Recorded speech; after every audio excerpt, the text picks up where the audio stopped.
Assalamualaikum warahmatullahi wabarakatuh. Halo anak-anak kelas 6, apa kabar? Semoga kalian dalam keadaan sehat ya. Sebelum mulai belajar, mari kita berdoa terlebih dahulu. Berdoa dimulai. Berdoa selesai.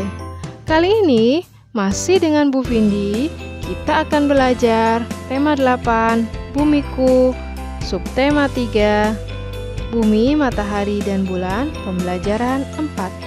Dalam pembelajaran kali ini, muatan pelajaran yang terdapat di dalamnya adalah Bahasa Indonesia KD 3.8, PPKN KD 3.2, dan IPS KD 3.1. Masih ingatkah kamu tentang keadaan perekonomian negara Singapura? Sebelumnya, kita telah belajar tentang hubungan kondisi geografis dan kondisi perekonomian di negara tersebut. Sekarang, kita akan mencari informasi tentang negara lain, yaitu Laos dan Filipina. Mari kita baca teks berikut ini. Laos, keadaan alam. Laos merupakan satu-satunya negara di kawasan Asia Tenggara yang tidak berbatasan dengan laut. Wilayah Laos bergunung-gunung. Sungai Mekong merupakan sungai utama. Daerah pertanian terpenting terletak di lembah Sungai Mekong. Laos diselimuti hutan lebat.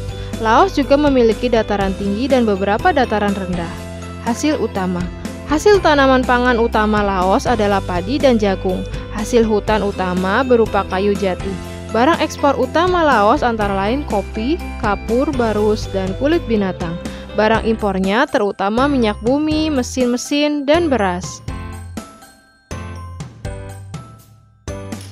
Filipina, keadaan alam. Filipina merupakan negara kepulauan. Sebagian besar wilayah Filipina berupa pegunungan.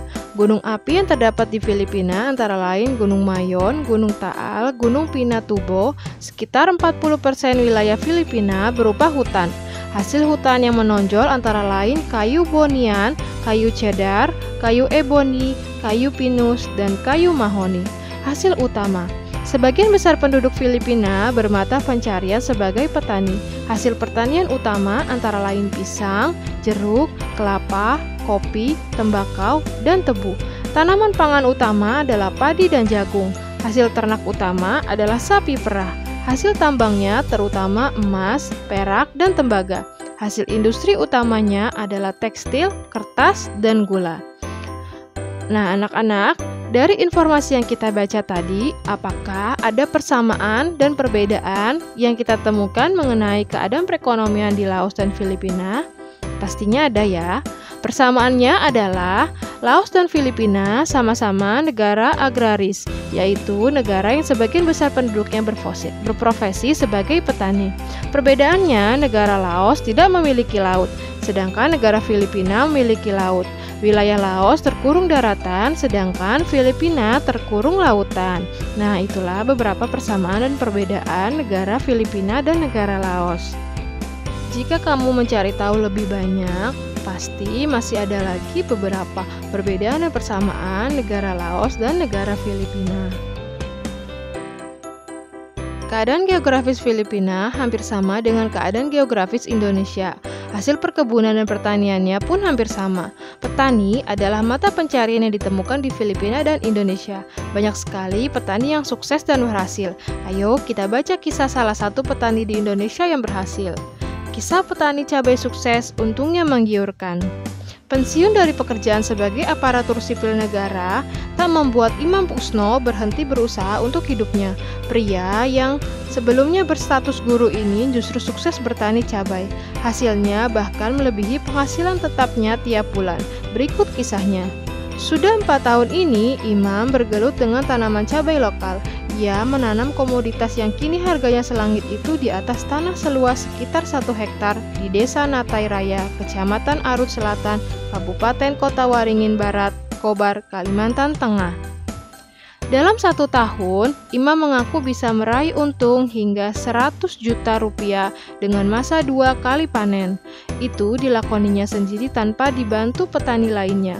Harga cabai yang kian mahal membuat penghasilannya bertambah. Harga cabai saat ini sekitar Rp150.000 per kilogram. Yang kita tanam ini hanya 1/4 hektar, sekitar 5 batang saja. Kalau pakai tenaga sendiri hanya Rp3.000 per batang, biaya perawatan hingga masa panen, ujar Imam Senin 20 Februari saat dikunjungi di kebun cabai miliknya. Menurut Imam, bertani cabai seperti merawat bayi, harus tekun dan tidak boleh dibiarkan begitu saja. Ketika panen, para pedagang yang datang mengambil cabai ke rumahnya. Dia menjual sebesar Rp125.000 per kilogram, tergantung kualitas bibitnya. Biasanya harga normal dulu sebelum naik Rp20.000 hingga Rp40.000 per kilogram, ujarnya. Imam menuturkan penyebab harga cabai naik di pasaran adalah cuaca yang tidak menentu. Hal itu menyebabkan beberapa penyakit cabai seperti jamur, hama, dan lainnya mudah menyerang. Hal yang ditakutkan petani cabai adalah apabila hujan siang hari karena jamur akan bermunculan. Karena itu, setelah hujan, tanaman cabai harus disemprot. Menentukan berhasil atau tidak itu kan cuaca. Lebih baik musim kemarau sekalian lebih bagus. Dampaknya cuaca seperti ini, jamur yang banyak, patek juga banyak.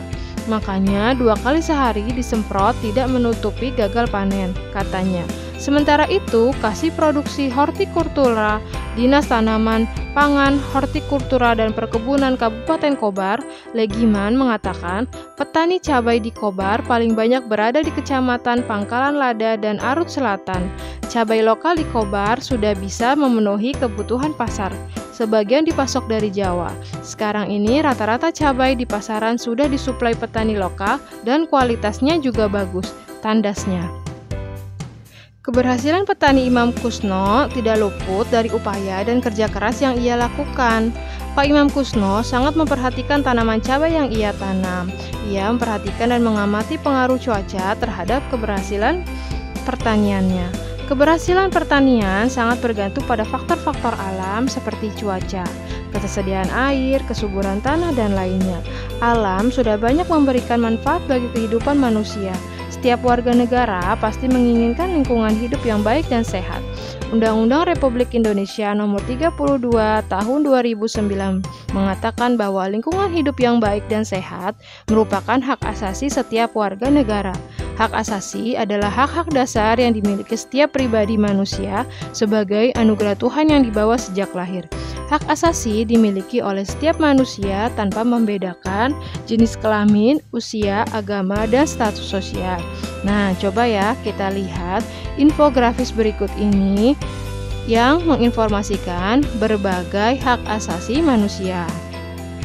Di dalam infografis tersebut diinformasikan mengenai macam-macam hak asasi manusia, diantaranya hak asasi pribadi, hak asasi politik, hak asasi hukum, hak asasi ekonomi, hak asasi peradilan, dan juga hak asasi sosial budaya.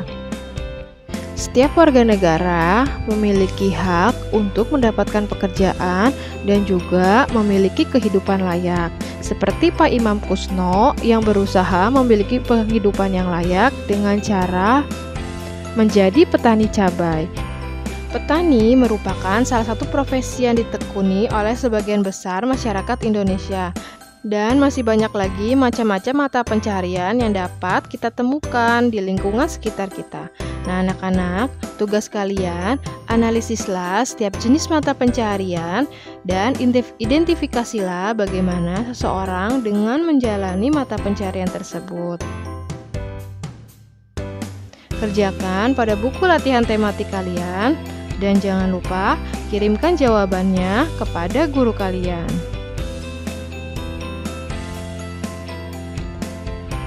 Baiklah anak-anak, demikianlah pembelajaran kita hari ini. Semoga dapat kalian pahami dengan baik dan semoga bermanfaat. Sampai jumpa di pembelajaran berikutnya. Ibu ucapkan terima kasih dan wassalamualaikum warahmatullahi wabarakatuh.